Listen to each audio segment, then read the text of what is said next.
కనులు వేరు చూపులు ఒకటే, తలలు వేరు తలపులు ఒకటే, పంచుకున్న ప్రాణం ఒకటే.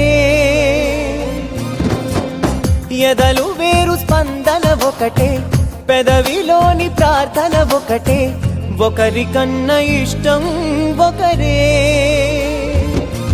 కంగారై ఎవరున్నా ప్రతి కన్ను చెమ్మగిల్లేను, కన్నీరై ఎవరున్నా 10 చేతులొచ్చి తుడిచేను.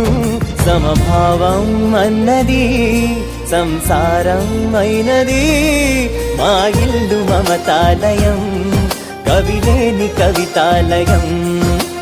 అందమైన కలల కుటీరం, అమృతాలు కురిసే తీరం, మా ఇల్లు ప్రేమాలయం, దేవుళ్ళ జన్మాలయం.